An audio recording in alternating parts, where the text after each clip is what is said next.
सल्तनत उस्मानिया के 34वें सुल्तान अब्दुल हमीद सानी 21 सितंबर सन 1842 को कुस्तुनतुनिया तुर्की में पैदा हुए। सुल्तान अब्दुल मजीद के फर्जंद सुल्तान अब्दुल हमीद ने 31 अगस्त सन 1876 से 27 अप्रैल सन 1909 तक तुर्की पर हुकूमत की। उनका दौरे हुकूमत बहुत से हवालों से कठिन समझा जाता है, क्योंकि उनके दौर में एक जानिब बरतानिया दुनिया में नए आलमी निज़ाम के निफाज के लिए सरगर्दा था, तो दूसरी जानिब यहूदी फ़लस्तीन की सरजमीन के कुछ हिस्से पर अपनी अलहदा रियासत के क़याम के लिए कोशां थे। सुल्तान अब्दुल हमीद, जो अपनी फ़हम फ़रासत से पुर सियासत के लिए दुनिया भर में मकबूल थे, दुश्मन के रास्ते की रुकावट बने रहे। उन पर कई बार जानलेवा हमले होने के बावजूद वो आलम इस्लाम की खिदमत में मसरूफ़ अमल रहे। उनके शानदार कारनामों में उस्मानी आइन का निफाज और तुर्की को तमाम अरब ममालिक और हिजाज़ मुक़द्दस से मिलाने वाली रेलवे लाइन की तामीर शामिल हैं। अंग्रेज़ों और यहूदियों की साजिशों का बहादुरी से मुकाबला करने वाले इस मुजाहिद ने 10 फरवरी सन 1918 को 75 साल की उम्र में वफात पाई। उनकी फुतूहात और कारनामे तारीख में हमेशा सुनहरी हरूफ से लिखे जाएंगे।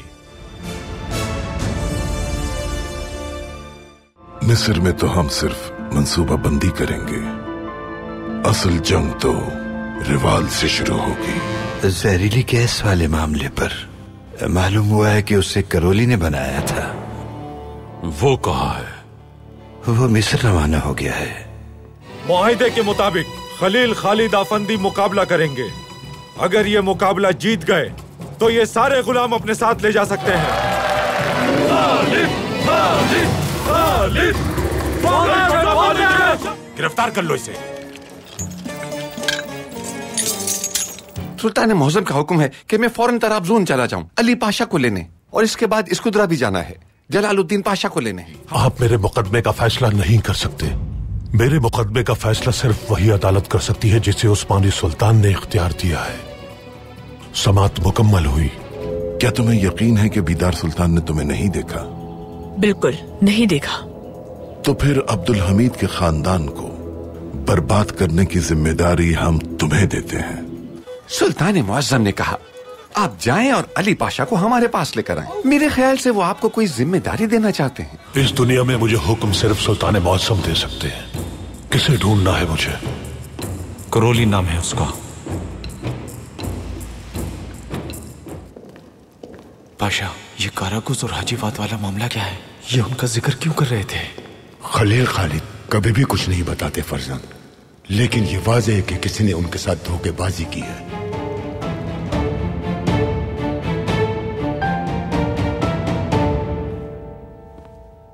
इस तरह बगैर कुछ खाए पिए कब तक जिंदा रह सकती हैं आप? बीमार हो जाएंगी। मिस्ली मलिक, खुदा के लिए हमें बताइए हम क्या करें। ऐसा क्या करें कि आप पहले की तरह दोबारा हंसना, बोलना और जीना शुरू कर दें। हमने कभी खुद को इतना बेबस महसूस नहीं किया, मगर यह हमारी ही गलती है। हम एक अच्छे शौहर नहीं बन पाए। हमने कभी अपनी ज़ौजा को जानने की कोशिश ही नहीं की। हमें तो यह भी नहीं मालूम कि आपको क्या पसंद है और क्या नहीं, मगर एक चीज है जो हम जानते हैं, और वो ये है कि आप हमारी वालिदा की तरह फरिश्ता सिफत इंसान हैं। शायद उनकी तरह आपको भी ये धुन पसंद आए।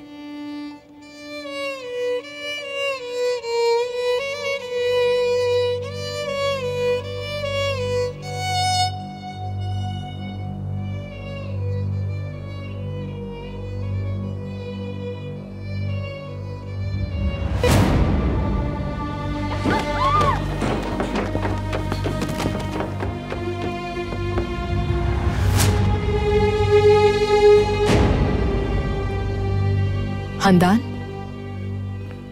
क्या आप फिर से मिस्ली मलिक को देखने आई थी? जी फूफी जान, ये किताब लाए थे हम। शायद इसे पढ़कर वो अच्छा महसूस करें। कितना नेक दिल है आपका खानदान। हम सब मिस्ली मलिक के साथ उनके गम में शरीक हैं, लेकिन आपको अपना ख्याल भी रखना चाहिए। आपका उदास रहना आने वाले बच्चे के लिए ठीक नहीं होगा। हम आपकी परेशानी को समझते हैं। एफसून और आपके दरमियान अच्छे ताल्लुकात नहीं थे, इसीलिए आप ज्यादा अफसुर्दा हैं। लेकिन आप इस तरह से अपने बच्चे के साथ ज्यादती कर रही हैं। एफसून को हमने कत्ल किया।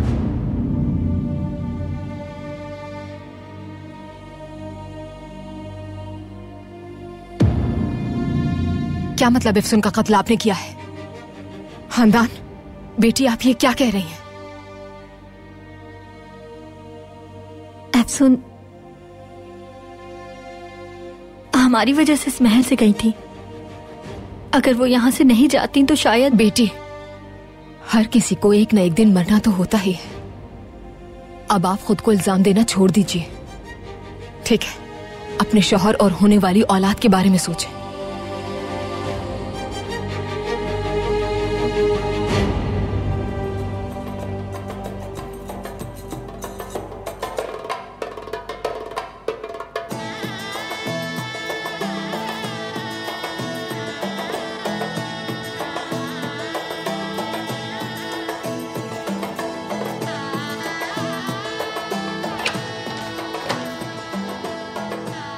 क्या हो रहा है ये?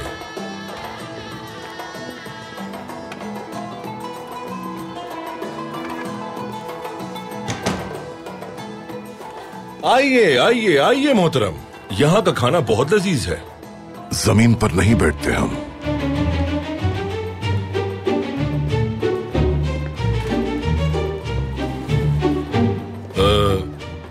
मुझे ईरान, हिंदुस्तान और उज़्बेकिस्तान में रहने की वजह से जमीन पर बैठकर खाना खाने की आदत हो गई है।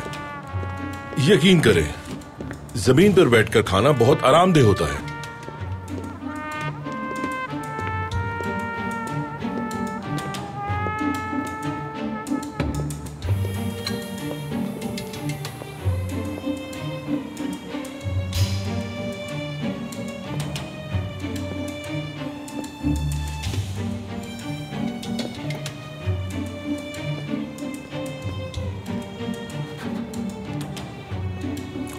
क्या तुम्हें इल्म है कि मुस्तकबिल में दुनिया के सब लोग एक ही जैसा खाना खाएंगे?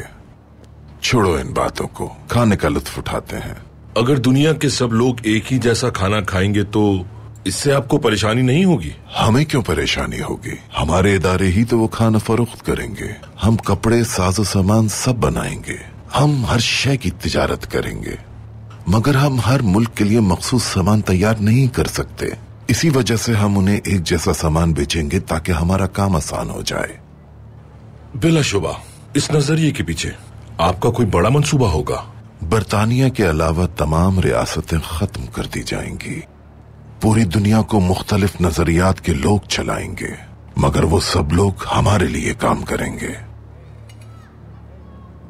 हम दुनिया भर से तुलबा को अपनी दरसगाहों में दाखिला देंगे, जहां वो अपने ही मुल्क के बारे में तहकीक करेंगे।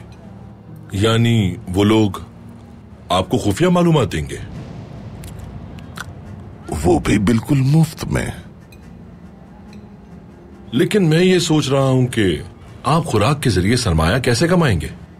50 साल पहले एक तातारी शख्स अपने खाने की तरकीब को हैमबर्ग लेकर आया और उसने रोटी के दरमियान गोश्त रखकर खाना बनाना शुरू कर दिया। उसके बाद 6 साल पहले अमेरिका में लुइस लंच नामी आदमी ने उस खाने को हैमबर्गर का नाम दे दिया। आप जल्द ही उस खाने को दुनिया भर में देखेंगे। हर जगह हैमबर्गर की दुकानें होंगी और ये बेचने वाला हर दुकानदार हमें अपनी कमाई से एक बड़ा हिस्सा देने का पाबंद होगा। मुमकिन है कि आप अपनी जिंदगी में इस खाने हैमबर्गर को मशहूर होता ना देख सके। आप गलत समझ रहे हैं। हम ये काम अपने लिए नहीं कर रहे, बल्कि अपने वारिसों के लिए कर रहे हैं, जो 1 सदी बाद या शायद 2 सदियों बाद हमारी ताकत को पूरी दुनिया पर हावी कर दे। तो क्या आप ये काम अकेले करेंगे? सरमायादारों के फैसले पर अमल दरामद के लिए हम इतना सफर करके आए हैं। यहाँ मिस्र में 13 बड़े खानदानों के नुमाइंदे हैं जो अपनी अगली नस्ल के बारे में मंसूबा बंदी करेंगे। हाँ, मंसूबा बंदी, यानी वक्त आ चुका है। तुम तो ऐसे बात कर रहे हो जैसे कुछ जानते ही नहीं। तुम भी यहाँ उसी मुलाकात के लिए आए हो। उस मुलाकात में शामिल होने की ख्वाहिश है मेरी। तुम सरमायादार नहीं हो, इसलिए उस मुलाकात में तुम्हारा शामिल होना मुमकिन नहीं है। मगर जनाब करौली उसमें बाकायदा शामिल होंगे। वो मशरिक़ वुस्ता को संभालेंगे। उम्मीद है जल्द आ जाएंगे वो। मुझे इजाजत दीजिए, मैं जरा ताजा हवा चाहता हूं।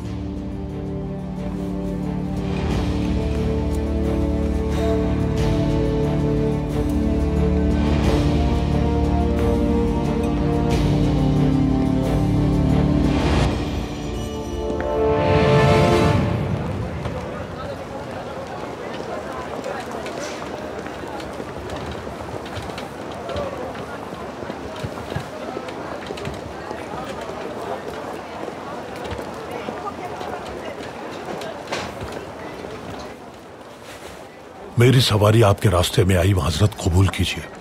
कोई बात नहीं।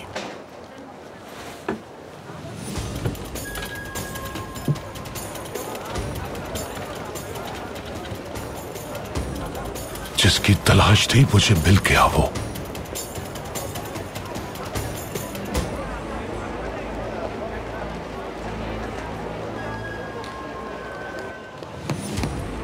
इशारा दो उसे।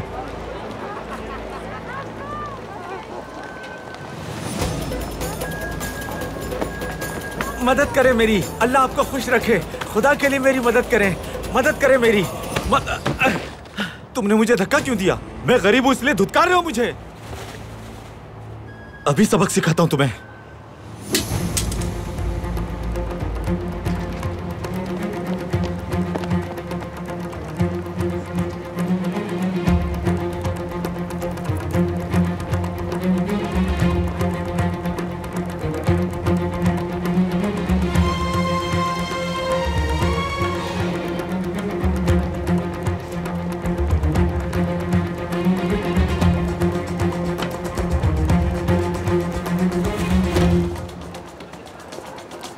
ये जगह बहुत खतरनाक है जनाब।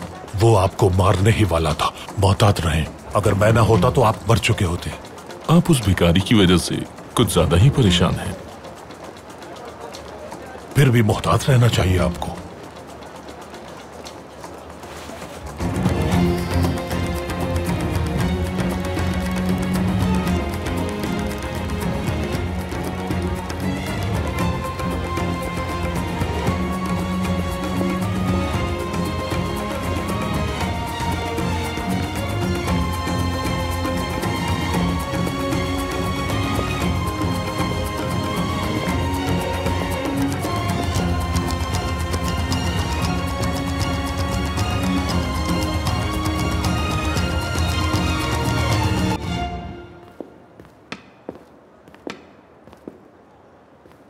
मैंने तुमसे कहा था ना, अगर तुम्हारी बात पर अमल किया होता तो अब तक हम मर चुके होते।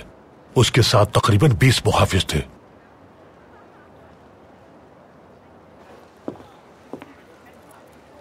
सलाम अलैहिम वैम्बेरी।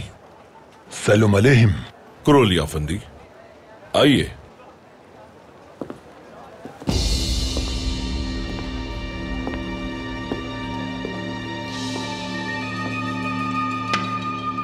हमें इंतजार करना होगा। तुम जाकर कपड़े बदल लो अपने।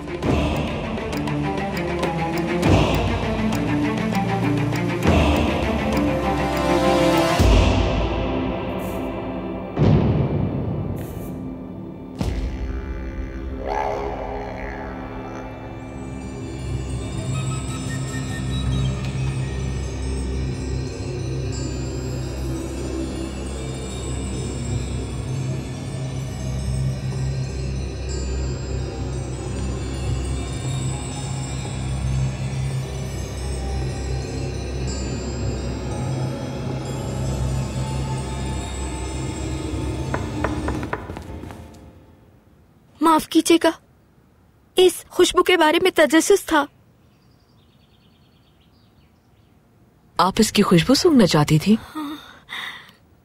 जी हाँ, ये बोतल खूबसूरत लग रही थी, बस और कुछ नहीं।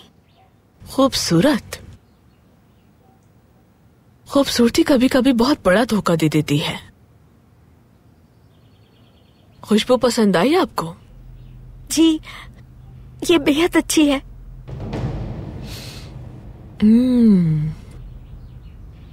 बहुत अच्छी है।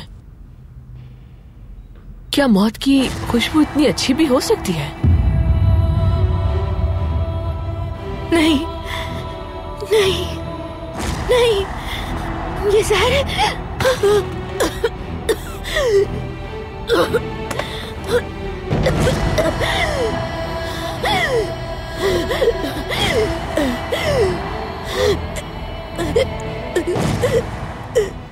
पहले बेदार का हार और अब ये खुशबू। काश तुम अपने आप पर थोड़ा काबू रख सकती। बुरा हुआ।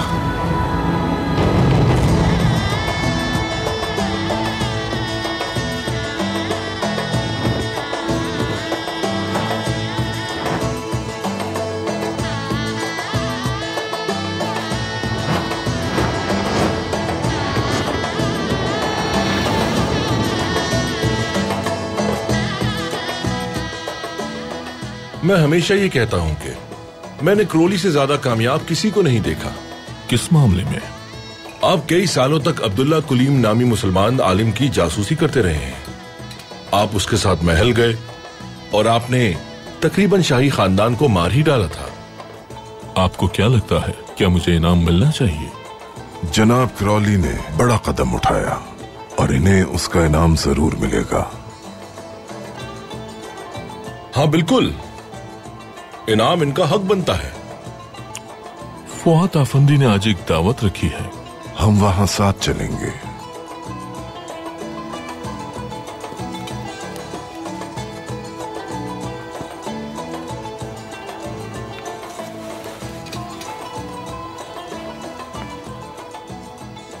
लगता है तुम्हें मधु नहीं किया। मुझे वैसे भी हुजूम पसंद नहीं है।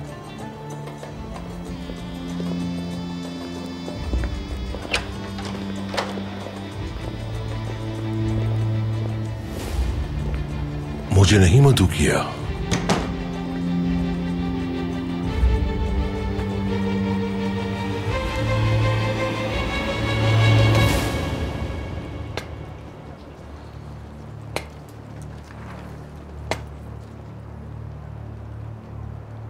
वो जा रहा है।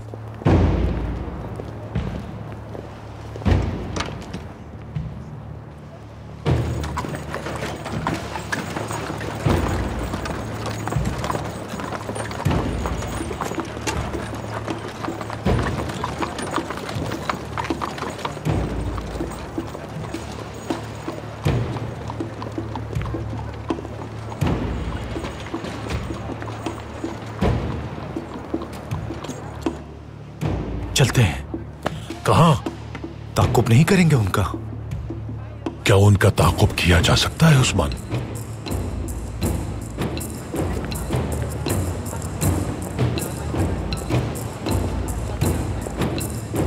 क्रोली, तुम एक धोखेबाज इंसान हो। तुम इतने बड़े हो गए कि तुम फुआद आफंदी की दावत में शामिल हो सको। देख लूंगा मैं तुम्हें, बदबख्त इंसान।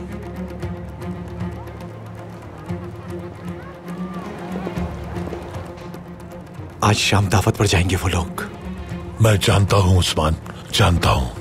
तो फिर हमें भी वहां जाना चाहिए, उन्हें गिरफ्तार करने के लिए। उस्मान, तुम बहुत जल्द पास नौजवान हो। कौन सी गिरफ्तारी? हम दावत का मजा लेने जाएंगे।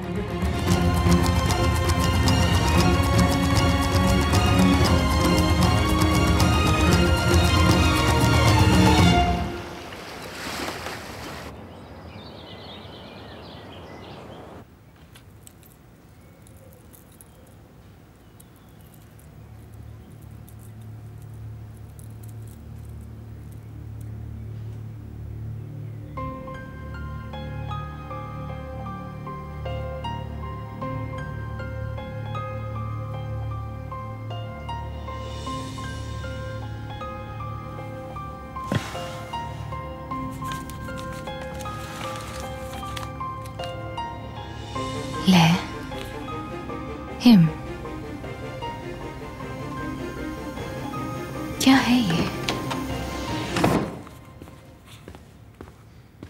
क्या हमारी सुल्ताना हमारे साथ कहवा पीने चलेंगी?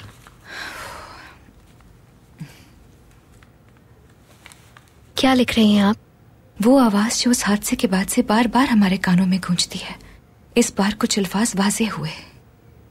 मैंने भी कुछ लिखा था जब आप नींद में बोल रही थी, लेकिन वो अल्फाज कुछ समझ में नहीं आए।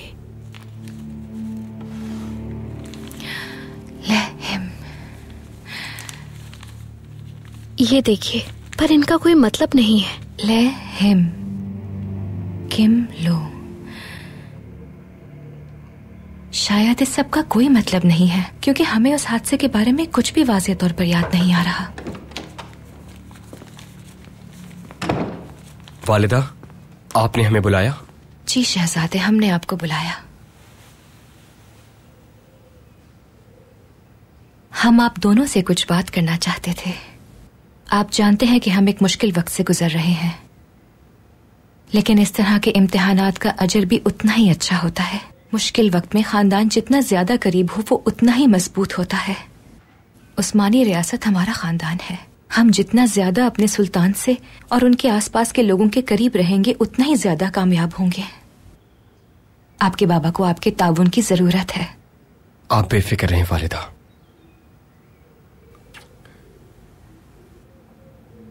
ये आपके हाथ पर क्या हुआ? वालिदा, आप ठीक तो हैं? हम बिल्कुल ठीक हैं। आपको तो बहुत तेज बुखार है। हम तबीबा को बुलाते हैं। नहीं अब्दुल कादिर, हम ठीक हैं। हमने बहुत आराम कर लिया, तबीबा को बुलाने की जरूरत नहीं है। वालिदा। मेरी सुल्ताना। कहो जुल्फत।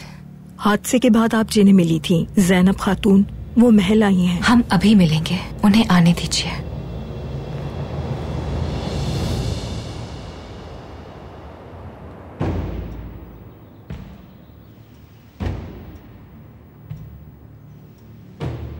आप दावत में नहीं जा सकते। उसे उस जगह पकड़ना नामुमकिन है। वो जगह बेहतरीन है पाशा। वहां वो खुद को महफूज समझ रहा होगा और हम उसे गिरफ्तार कर लेंगे।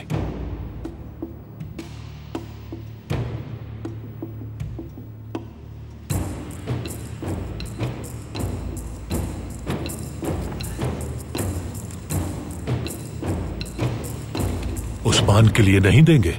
दावतनामा 2 लोगों का है। चलो उस्मान, पहले तो हमें तुम्हारे लिए अमीरों वाले कपड़े लेने हैं। वहां कोई हंगामा खड़ा मत कर देना।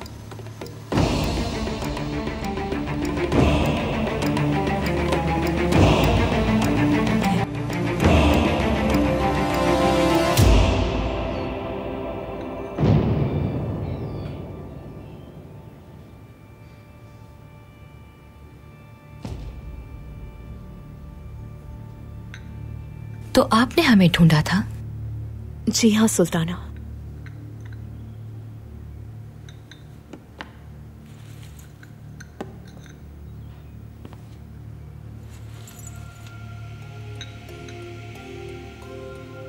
सुल्तान मुअज्जम ने मुझे ये तहाइफ दिए थे, लेकिन अगर ये गुस्ताखी ना हो तो मैं ये वापस करना चाहती हूँ।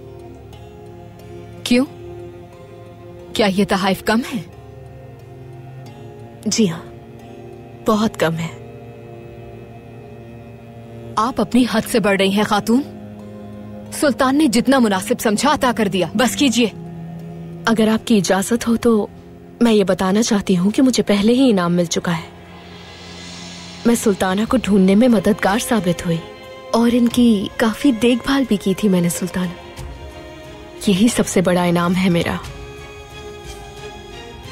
आप तशरीफ रखिए।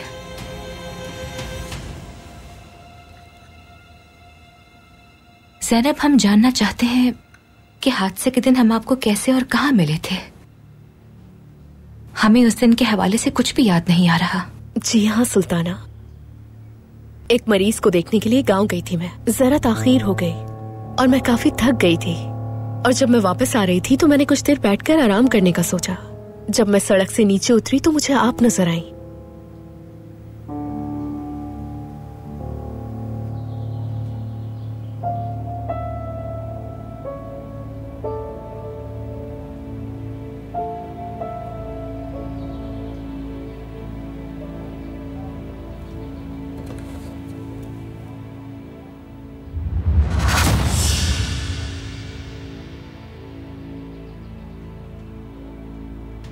ऐ यरूशलेम, अगर मैं तुझे भूल जाऊं तो मेरी सांस थम जाए।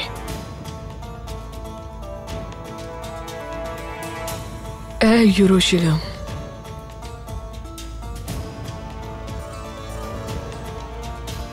इस दवा के मनफी असरात क्या हैं? क्या ये बीमार हो जाएंगी? हाँ बिल्कुल, लेकिन फौरन नहीं, थोड़ा वक्त लगेगा। इस बीमारी को जोर पकड़ने में 10 दिन लगते हैं। सबसे पहले थकन होना शुरू हो जाती है, उसके बाद ठंड लगती है, इतनी ठंड के जिस्म पर सुर्ख निशानात पड़ने लगते हैं, तेज बुखार होता है और मुंह में छाले पड़ जाते हैं। इतने छाले के हलक से निवाला तक नहीं उतर पाता।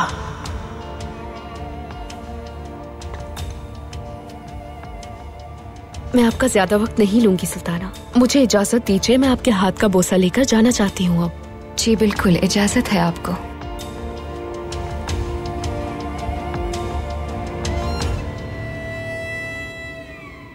आपके हाथ तो काफी गर्म हैं। आपके जिस्म पे ये सुर्ख निशानात कब से हैं? क्या आपके मुंह में छाले भी हुए हैं? अगर इजाजत दें तो मैं मुआयना करना चाहती हूँ। आज सुबह नाश्ता करते हुए हमें थोड़ी तकलीफ हुई थी। वालिदा, आपने बताया क्यों नहीं? रुक जाइए बेटी, मुआयना कीजिए जल्दी। मुझे इजाजत दीजिए तो मैं देखूं।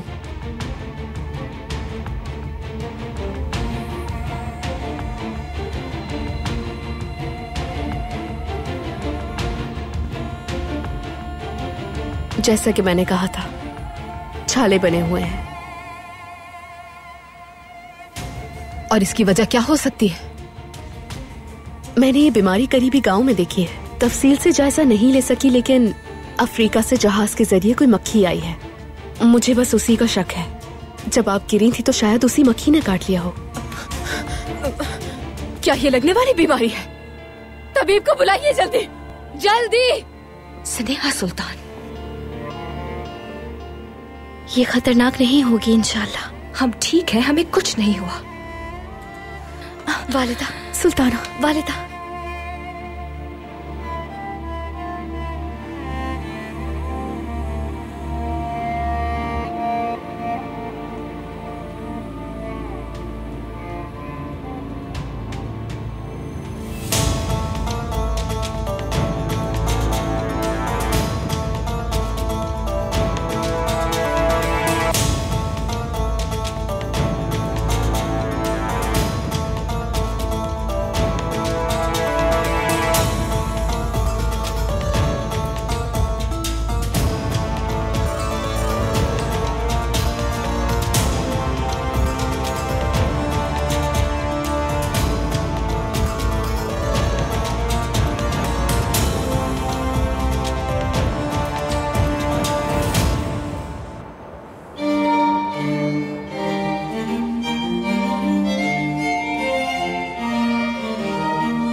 मशरकी सर्कस के नायाब जानवर, देखो जरा इन्हें। वल्ला ये कपड़े पहनकर तो मैं भी उन्हीं जैसा लग रहा हूँ। ये क्या कह रहे हो उस्मान? क्या मेरी पसंद के कपड़े अच्छे नहीं लगे? मेरे कहने का मतलब ये नहीं था, बस ये मुझ पर जच नहीं रहे।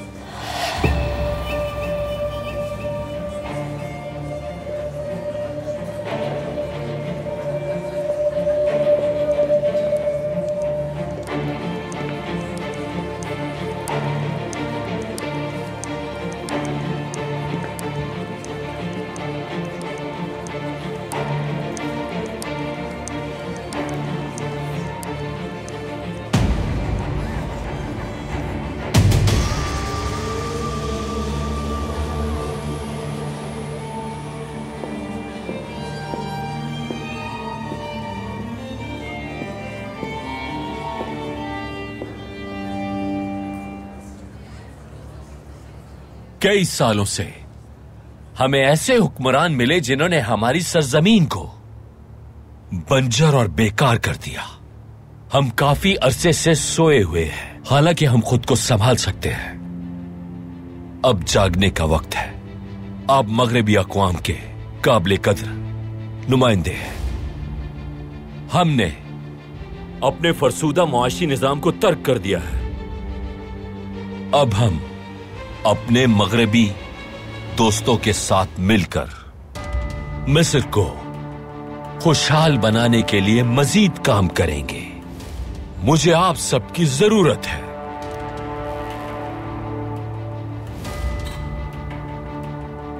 उम्मीद करता हूं हमारी दोस्ती बरकरार रहेगी।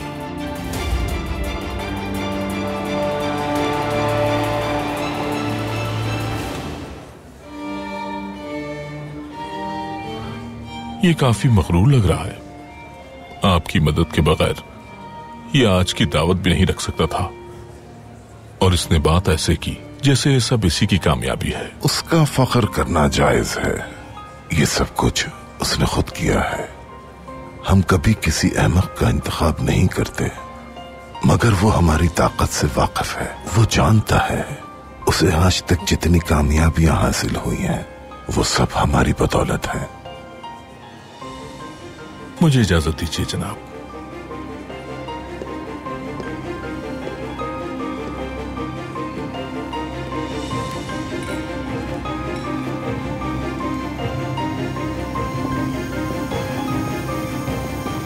मुझे बेहद खुशी है कि आपने मेरी दावत कबूल की।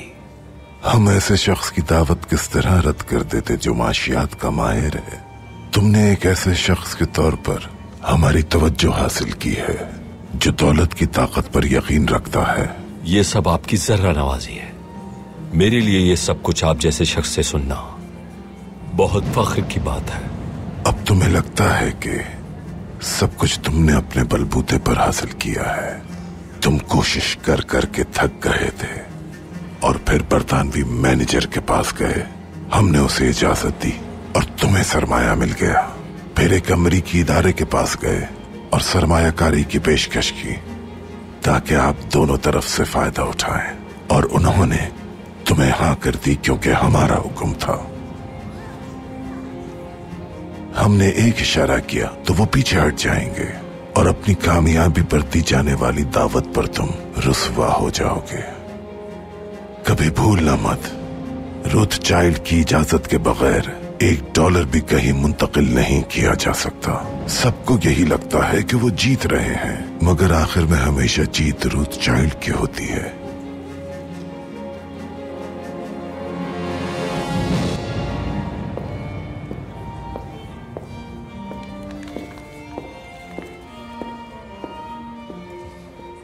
आप क्या चाहते हैं? क्या तुम सामने उस खातून को देख रहे हो? हम चाहते हैं कि तुम उसके साथ रक्स करो।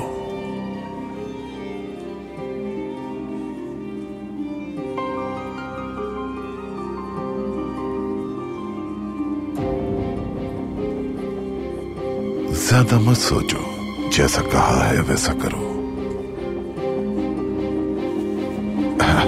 हमने अभी दस्ताने बदले हैं। नफासत पसंद है हम। जो कहा गया है वो करो।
कौन है?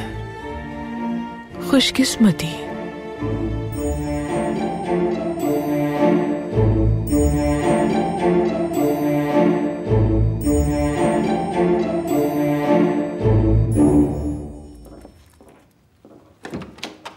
मलिका, मेरे सुल्तान, तबीयत कैसी है आपकी?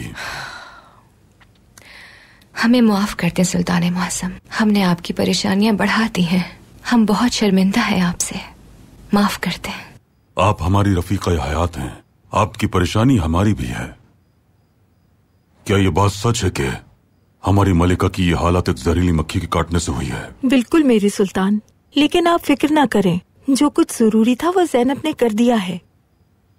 हम खुशकिस्मत हैं कि ज़ैनब हमारे साथ है। अस्तगफिरुल्लाह। खतरे की कोई बात नहीं है, सुल्ताना बिल्कुल ठीक है। अगर सुल्ताना बाकायदगी से दवा खाती रहे तो इंशाल्लाह कुछ अरसे में ठीक हो जाएंगी। अब मुझे इजाजत दीजिए। हम महल में आपकी मेजबानी करना चाहते हैं, वैसे भी काफी देर हो चुकी है। ठीक कहा इन्होंने। मलिका के सेहतमंद होने तक अगर आप इनके साथ रहेंगी तो हम पुरसुकून रहेंगे। जो हुक्म।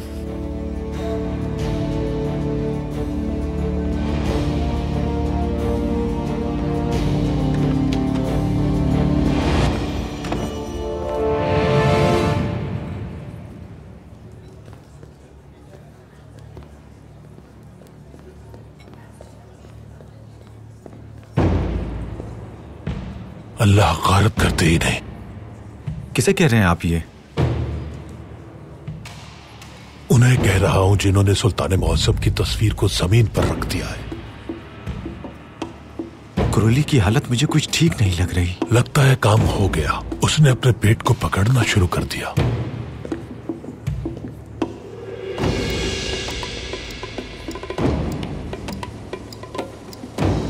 तुम इंतजार करो यहीं।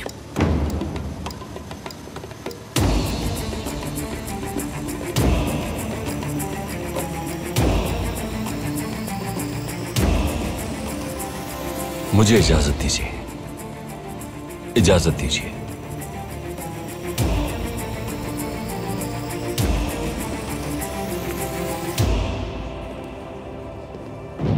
अगर मुनासिब हो तो हम अंदर चले, वहां हम बेहतर तौर पर बात कर सकेंगे।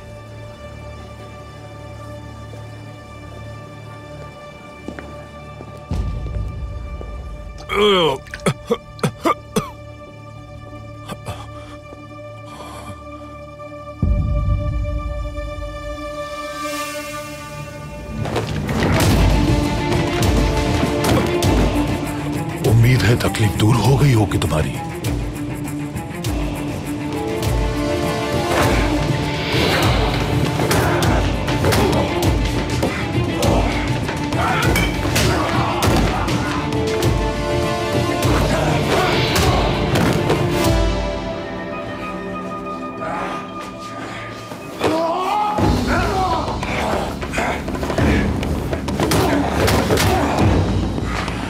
अगर इसी तरह मारते रहे तो मैं मर जाऊंगा।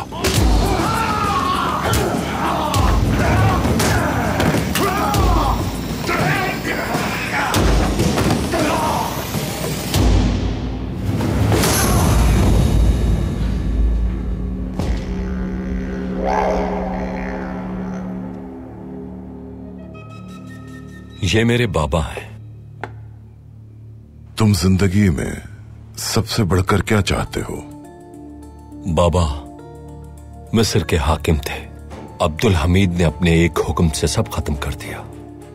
मुझे वो दिन याद आते हैं जब वो तख्त पर थे और मैं उनके साए में था। तुम्हारे खानदान के साथ अंग्रेजों ने ज्यादती की? जी हां, जब मेरे बाबा तख्त हासिल करने पाए तख्त जा रहे थे। काश अंग्रेज उन्हें उस वक्त ना रोकते। अगर तुम्हारे दादा उनके मुताबिक होते तो कभी मुदाखलत ना होती, लेकिन अब हमें जौहर काबिल दिखाई दे रहा है। क्या मतलब है आपका? हम तुम्हें वो देना चाहते हैं जो तुम्हारे दादा अली पाशा से छीन लिया गया था। हम तुम्हारे लिए वो दरवाजा खोल रहे हैं जो तुम्हें तख्त तक पहुंचा देगा। और बदले में आप चाहते क्या है मुझसे? हम चाहते हैं कि तुम अपनी रूह शैतान को फरोख्त कर दो। तुम्हारे पास सोचने को ज्यादा वक्त नहीं है।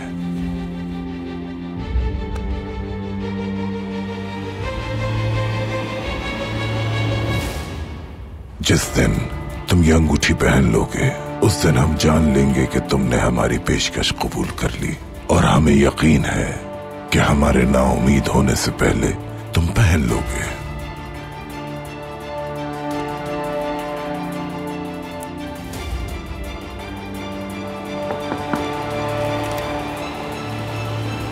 जनाब, हमें जाना होगा। जब हम तुम्हें पैगाम भेजें तो अपने साथ ये कैमरा जरूर लेकर आना। हम बहुत अच्छी तस्वीर लेंगे।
काम हो गया हमारा। अभी नहीं हुआ उस्मान, अभी नहीं हुआ।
हम मिस्र यादगारें इकट्ठा करने नहीं आए, बल्कि तुम्हें उस्मानी सुल्तान बनाने के लिए आए हैं। जिस रास्ते से तुम्हारे दादा लौट गए थे, तुम उस रास्ते पर चलोगे। क्या फौद को कायल कर पाई तुम? नहीं, वो आसानी से बिकने वालों में से नहीं, और वो बहुत मोहतात भी है। क्या करेंगे आप इसके साथ? हम इसके गलीज हाथ साफ करेंगे। पहले इसके बाएं हाथ की कलाई तोड़ेंगे और फिर दाएं हाथ की, और कहेंगे कि इसने खुदकुशी कर ली। फौत अफंदी को पाए तख्त बुलवाएं। हमें जानना है कि क्या वो रियासत की खिदमत करना चाहेंगे। हम उम्मीद से हैं और आपकी मदद चाहते हैं इसे खत्म करने में।